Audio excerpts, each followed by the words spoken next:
Hello children, how are you? I hope you all are doing good. Children, now we will read I wandered lonely as a cloud. Cloud की तरह से poet क्या कह रहा है कि मैं अकेला घूमता रहा. I wandered lonely as a cloud that floats on high over vales and hills. Vales means valley. When all at once I saw a crowd, a host of golden daffodils, beside the lake, beneath the trees, fluttering and dancing in the breeze. Poet क्या कह रहा है कि जब वो अकेला घूम रहा था तो उसे क्या नजर आए, वेल्स में और हिल्स में उसको डैफोडिल्स नजर आए. Daffodil is a kind of a flowers, फूलों के नाम है डैफोडिल्स. तो उसको वहाँ उस घाटी में और पहाड़ी में डैफोडिल्स के बंचेस नजर आए. Beside the lake, beneath the trees, the daffodils were dancing in the breeze.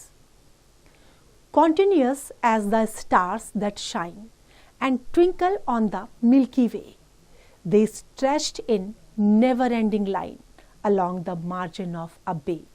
10,000 saw I at a glance. यहाँ पोएट क्या कह रहा है कि continuously stars की तरह से जो है वो चमक रहे थे और अनलिमिटेड अनकाउंटेबल फ्लावर्स मैंने उसके देखे थे, डैफोडिल्स के देखे थे. नियर अबाउट 10,000 एक झलक में उसने देख लिए थे. The waves beside them danced but they outdid the sparkling waves in glee. A poet could not but be gay in such a jocund company.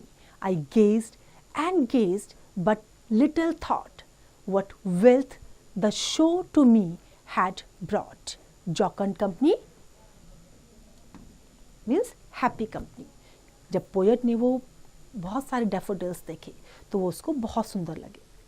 उसके साथ में जो है वेव्स डांस कर रही थी, लेकिन जैसे वो चमक रही थी, जैसे वो डांस कर रहे थे, उस तरीके से वेव्स भी डांस नहीं कर रही थी. और पोएट को उस हैप्पी कंपनी में बहुत अच्छा लगा. वो कॉन्टिन्यूस उनको देखता रहा और जो वेल्थ उसको उनको देखने में मिल रही थी, शायद वो वेल्थ उसको किसी भी चीज से नहीं मिली थी. कि इस चीज से उसे कौन सी खुशी मिल रही थी, ये वो सोच रहा था. For oft when on my couch I lie in vacant or in pensive mood. Pensive mood means sad mood, जब वो अपने उदास मूड में होता था. They flash upon that inward eye, which is the bliss of solitude. Solitude means अकेलापन. And then my heart with pleasure fills and dance with the daffodils. अब poet क्या कह रहा है यहाँ पर कि जब कभी वो उदास होता है और अकेले में बैठा होता है तो वो सारा सीन, वो डैफोडिल्स जो उसने देखे थे नियर अबाउट 10,000, वो उसको अकेलेपन में नज़र आते हैं. और फिर जो है वो बहुत ज़्यादा खुश होता है. उनकी जो साइट है, जब वो उनके बारे में सोचता है तो वो खुशी से खिल उठता है. जो उसका उदास दिल होता है वो खुश हो जाता है. तो देखा बच्चों आपने, नेचर में ये हीलिंग पावर होती है कि अगर हम उदास हैं या हमें कुछ अच्छा नहीं लग रहा है तो नेचर ऐसी चीज़ है जहाँ जाकर के हमारा मूड चेंज हो जाता है. ब्यूटीफुल फ्लावर्स, ट्रीज, माउंटेन्स, ये हमें अट्रैक्ट करते हैं.